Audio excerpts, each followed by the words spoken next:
No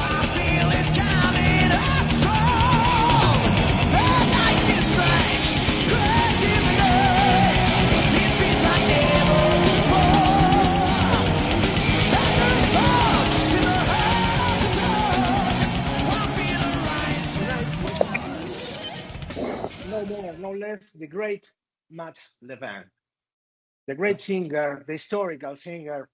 Here I have 60 launched, 60 tracks of your 60th birthday, 60th birthday. Oh, yeah. It was a great idea, because we were checking out in Facebook and Instagram the titles, the tracks, and we understood how many things you did, how much material, recordings, Tell us a little about all this journey, what it meant to you. Well, it's you know how it is when you start playing with a band, you start playing with your friends or whatever. You think you're gonna be in the same band for the rest of your life, right? Right. That's what you. It didn't happen like that with Swedish Erotica in '89, and it didn't happen like that with Treat in '91, '92 either. And after that, in the mid '90s, I was just doing I moved up to Stockholm, and there was really no band to join. It was kind of after the grunge, and I didn't really know exactly what to do. But I got to know people, and I did abstract algebra with Leven from Candlemass, and into that scene a little, and that gave me the job with Yngwie. And then I did Yngwie, and after I did Yngwie, people started to know about me. But still, some people had heard me with Swedish Erotica. That was a bit like glam rock. Some people heard me with Treat. It was more like Purple kind of stuff sometimes. Some people heard me with the abstract algebra, that is Doom, and some people heard me with Yngwie Malmsteen. So that's already in the '90s. For some reason, I did albums that sounded pretty diverse within the hard rock genre. And after the Yngwie gig, it kind of continued, with Therian, symphonic metal that I've never done before. And what you need to understand is that already when I was a kid, I was listening to a lot of different music. So I have always been very open-minded to different, I was a metal kid as well, but I listened a lot to different kinds of music. So, and I pretty early on, I decided, especially after Yngwie, I decided that I wanted to do music full time. Right. And after I started to I wanted to survive playing music, But so that is also a reason why you need to stay active. You need to do stuff, but at the same time, I always, I probably said no to more stuff than I said yes to, that people don't know about, because still I wanted it to be some kind of quality, because I'm able to look back like I'm looking back now on my posts. I want to look back and tell myself, that was that was a good thing. One of the questions is, do you have time for your own? With the family, kids, your active life? Because a person who move this kind of material is like working all the time, Now, but the thing is that to start with, I have my studio at home, so and I've kind of learned to work during daytime in my studio. So my kids are 12 and 10 now, and my wife is freelance in movie and TV. So for quite a few years now, I've been making sure that the kids got to school in the morning. But then I have like 6 hours between 9 o'clock and 3 o'clock where I can actually work and get stuff. So I've been pretty good at using that time to work. And then when the kids get home, you close down the studio more or less, you Right. know, unless you have like a really bad deadline, of course, right? Because then many times I play in the weekends as well, so I travel Right. and play. So I really try to be, to be there for my kids and my family when it's required. But still, I mean, there's a lot of stuff you can do if you work 30 hours a week in your studio. You can get a lot of stuff done if you put your mind to it, Plus, Right. and when I travel, I do some work when I travel as well. When you sit at the airport, I got my laptop with me, writing lyrics or Okay. demos, and because Yes. once I'm creative and working with something, I get a really creative drive to move forward and do something. So it's so I still have time for my family and everything. It's just about, when you've been doing this for such a long time, because I've been doing this now for like 35 years, you kind of learn how to, to manage the time. Yeah, manage the time. And also when I work with, Adrian Vandenberg right now, I work with Adrian and his management, I'm telling them all the time that, hey guys, I need to know what the plan is for the next 6 months. I need to Right. working on shows in March next year or May. I kind of need to put that in my calendar so I can be ahead, because I need to plan ahead, Sure. because so I'm pretty good at that to kind of keep all those different balls in the air, whatever I'm doing, make sure that I hopefully in most cases can say yes when they ask me about a tour or a show or whatever. And so you got to be good at that as well, Great. because I don't. It figures. Yeah. It shows because a person whose career is, I mean, so diverse with so many projects and collaboration, and so must be, always in schedule, like program, because it's very easy to overlap dates. And so another question, our fans here in Argentina are very excited to have you, because I think the last time, I think it was 1998 with Ingwe. I was in Buenos Aires 2016 with Candlemass. 16, yes, Candlemass, right. I was in Buenos Aires with Therion as well, I think. So, but yeah, my first time was with Yngve in '98. First time. And I never remember if that venue was called Cemento or Concreto. Cemento. Yes, Cemento. I remember that because nights at Cemento. And it's the name concrete in English. In Spanish, it means concrete. Yeah, exactly. How about in Sweden we say cement as well? Right. And I remember that it was like a lot of dust in the air. It was kind of hard after a couple of my lungs, because I always had problems with my lungs and bronchitis and asthma and shit. So it was really tough, I remember. But it was like a really fun crowd, and it was like free. Yeah. Because the interesting thing is that when we played Buenos Aires, I think it was pretty much sold out every night, even though it wasn't like a club, right?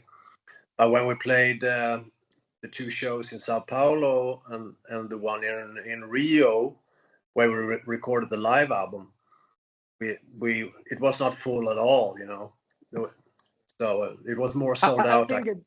I think the YouTube video of Rising Force is recorded in Sao Paulo, right? The second night, I think, and it is one of the hits over the internet. I mean, Ingwe has it on his official site, and I think you did the job after many other singers, like Goran and Era.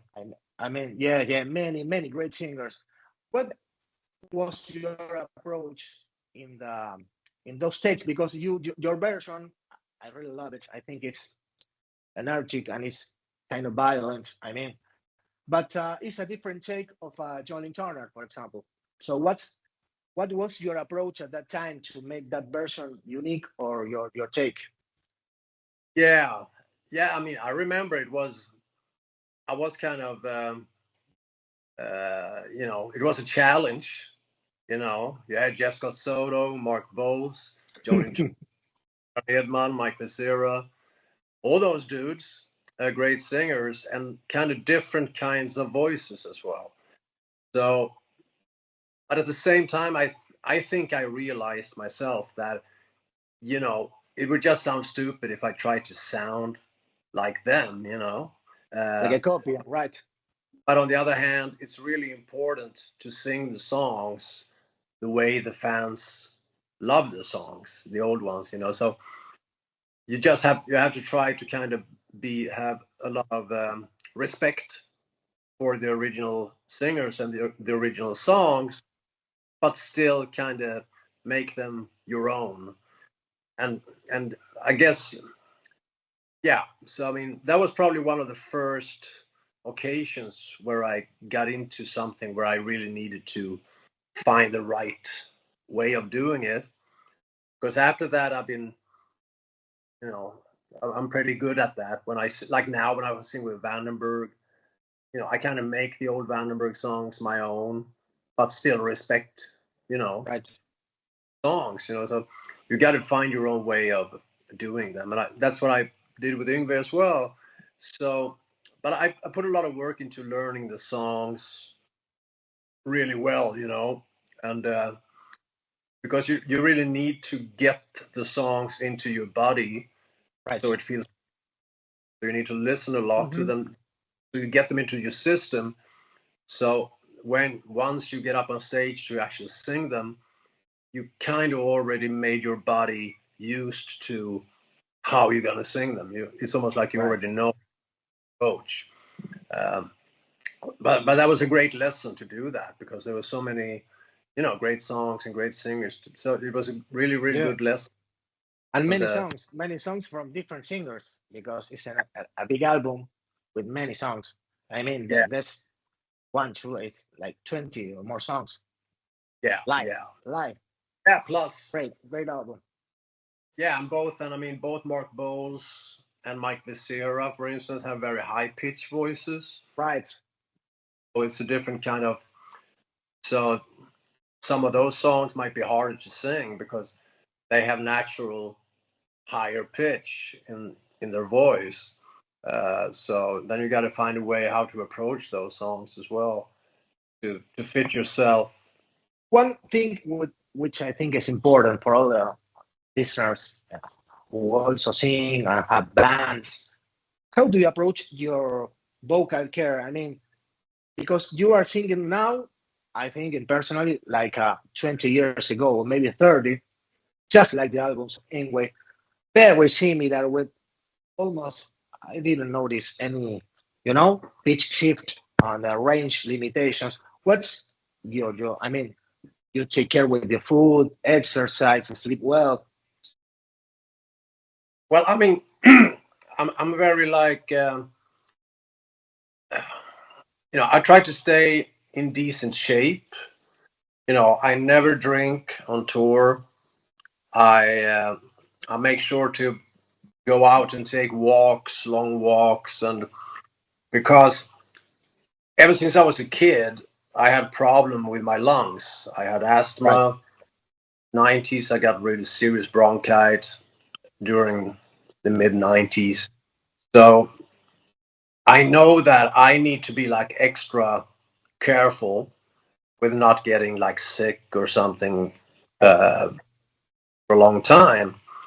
Um, so I guess it's like a combination of when we had kids, you know, and right after that, when I did Trans-Siberian Orchestra in the States, it was so different with Trans-Siberian Orchestra in a good way, And it was also inspiring because so many of the female singers and male singers as well were doing those different exercises before they went up on stage.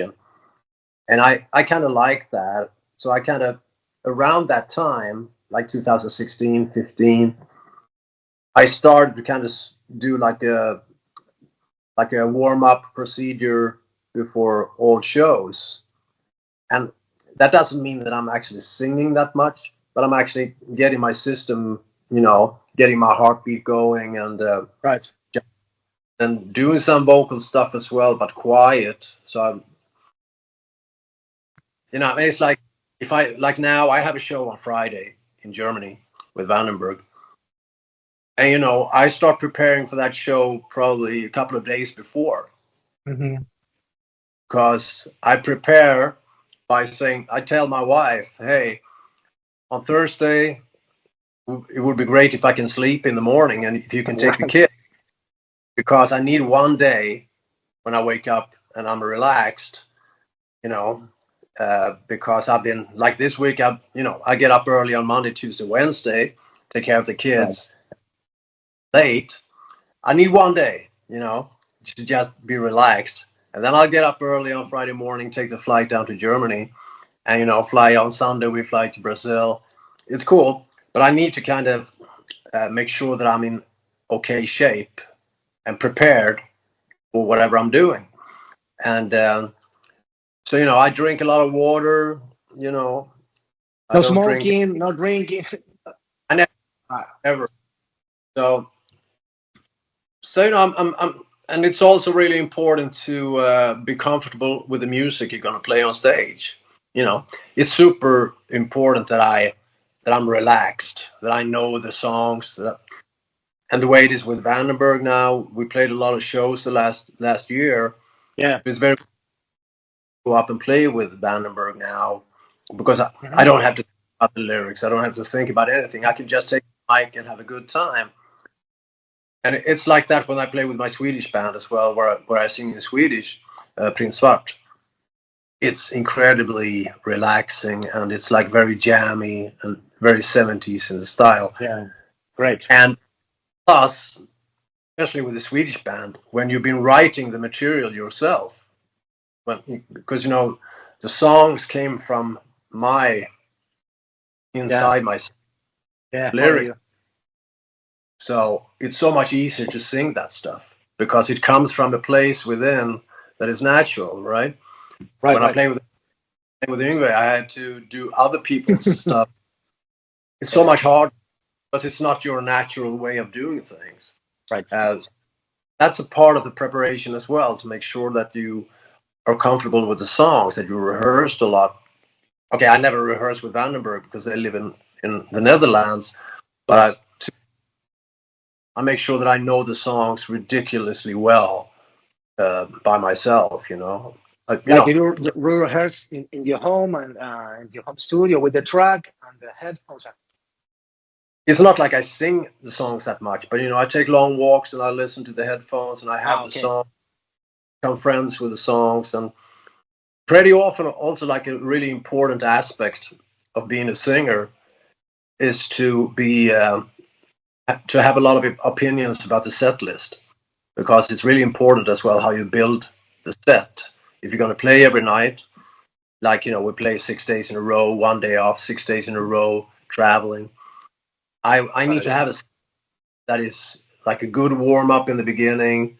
How you build the set, so you make it easier for yourself as well, because sometimes you don't hear yourself very well. The monitors. It happens. So you need to prepare yourself for everything, and it's also on stage when we have sound check. I gotta make sure that I hear myself. So I gotta be a badass and tell the monitor guy, hey man, this is not good enough. We gotta fix this. Guitar player, you gotta turn down your guitar. I gotta have my space.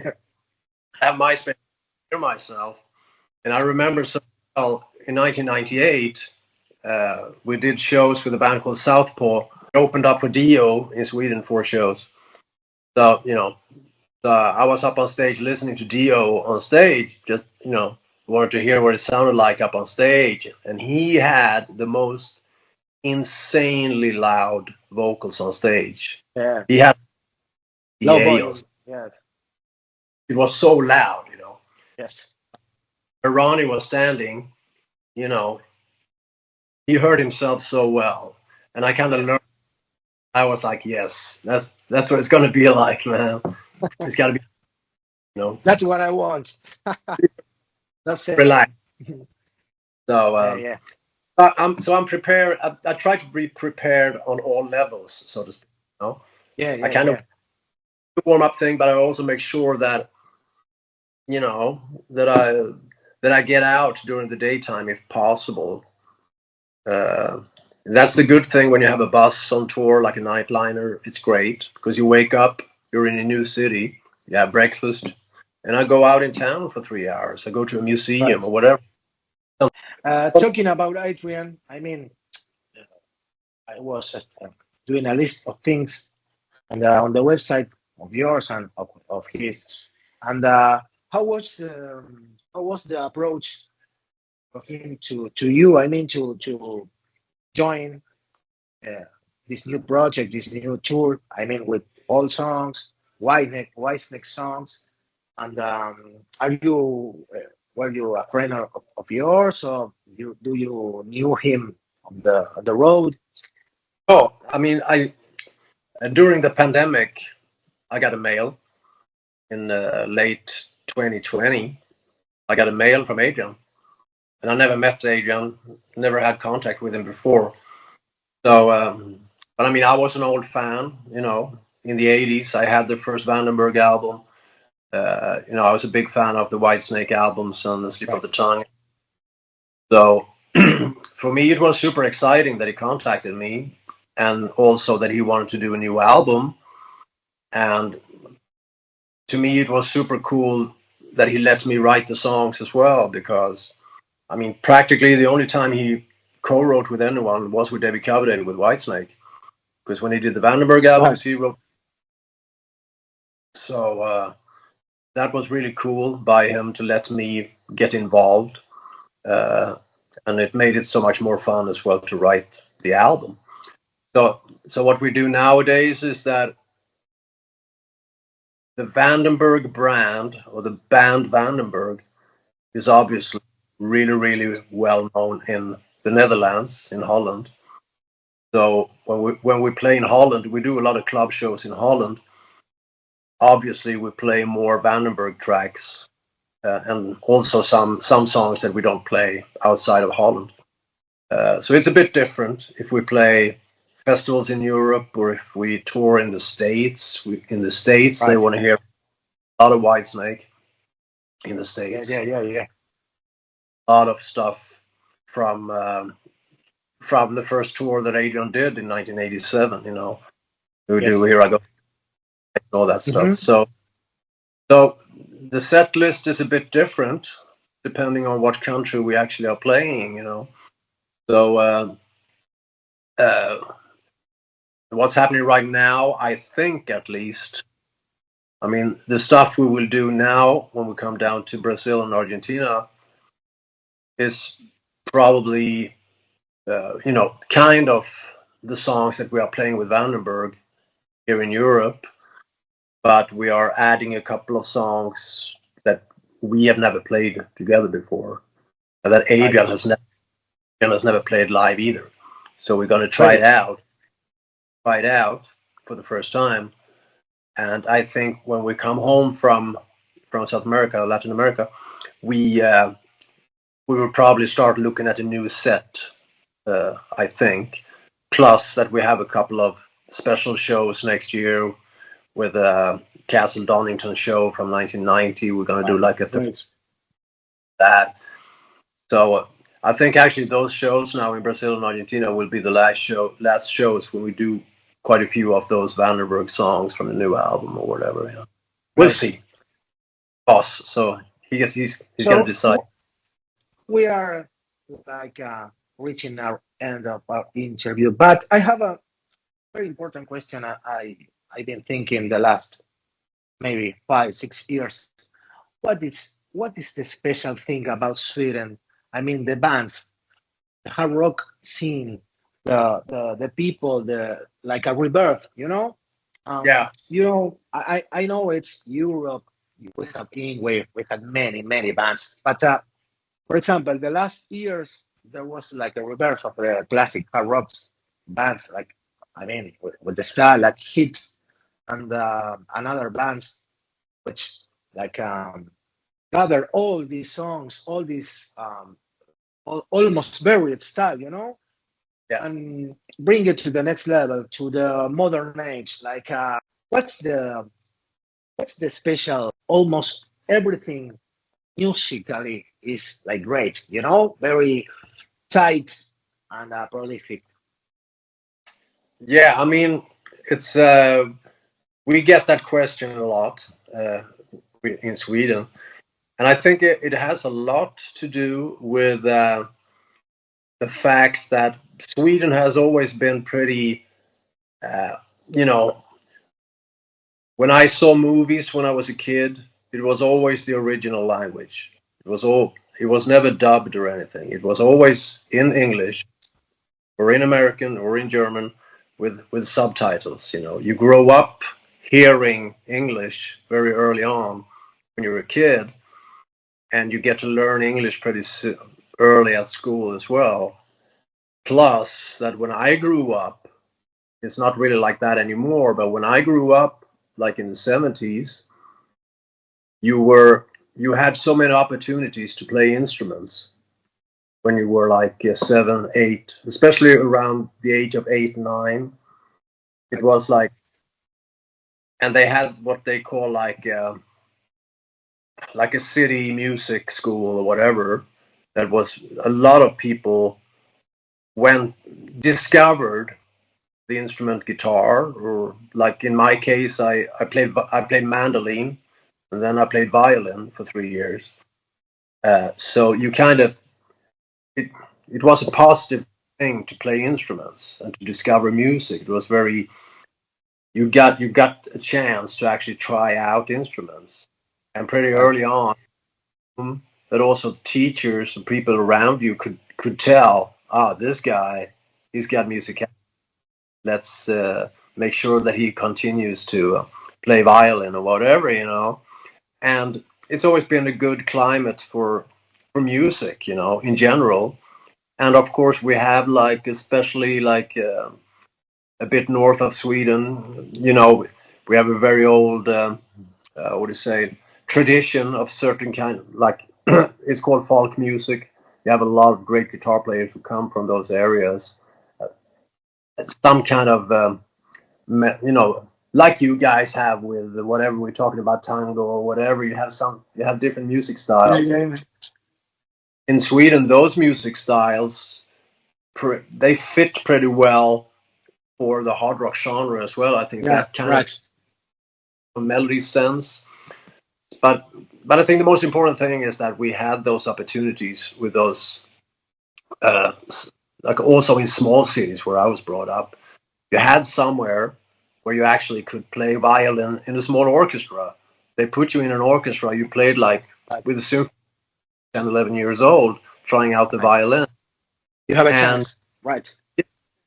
And you had somewhere, where you might be able to put your drums and guitar and rehearse, somewhere to school, if you want to play in a band, and all that stuff. So a lot of people who are nowadays like 50 years old or 60, 70 years old in Sweden, they grew up with that. They have a lot of stories to tell about how they discovered a certain instrument, etc., etc. So I think it's hard, and also we always had so much. We were always influenced by UK, by US music, the hits, all that stuff. You heard it all the time. It was just influential for us, We just listened a lot to that. We got that stuff. Apart from that, I can't really explain it better than that, because it's weird. Yeah. And it's weird what happened with Max Martin as well, and all the songwriters, because I mean, Martin, he played in a band here in Stockholm when I moved up to Stockholm. He was a singer, Well, I want to know, very last question, what's your expectations to this visit in Argentina? Because people, I think it's sold out. I think the people of Icarus here almost sold every tickets, and I think it will be packed. The site will be full. And what's your expectations and last words to the Argentinian people who is going to see you November 1st? Yeah, November 1st. Yeah, I mean, expectations are like I've been quite a few times now. I think this is my 4th time to Buenos Aires, and the crowds down there are the best crowds. There's nowhere else in the world except when you play Buenos Aires, or you play like Santiago or Sao Paulo, whatever. It's like Mexico. The crowds are fucking insane. They are great, and they welcome you so much, So and I haven't been down there for 8 years now, so I'm really looking forward to it. And I don't even know if Adrian was down there with Whitesnake or not. I don't know, but I think not. I think not. I was looking at it, but I think not. No, I don't think so either. I don't know if down there. I don't know, but I mean, so for me it will just be, because I really wanted Vandenberg to go down, the whole band, obviously, to tour in your countries around, like Argentina or whatever. But actually, the reason we're doing this now on November 1st and in Sao Paulo, Curitiba, is that we were supposed to go to the States. We had a tour in the US that got canceled really late. And right at that time, I was contacted about this possibility. So I was like, yeah, fuck yeah, let's do it. Let's go down there and play with this local Brazilian band. So much expectations, because the people are anxious, are very eager to listen to these songs, to see you, to see Adrian. And thank you so much for your time. I'm gonna be November 1st in the show, so I'm gonna salute you from afar. Hi, Mats Leven here. Looking forward to coming down November 1st to Buenos Aires. And a big thanks to Skorpio Metal as well. Follow Skorpio Metal, and I hope to see everyone on November 1st. If you can get a ticket. Hope to see you guys. Thanks. Thank you so much.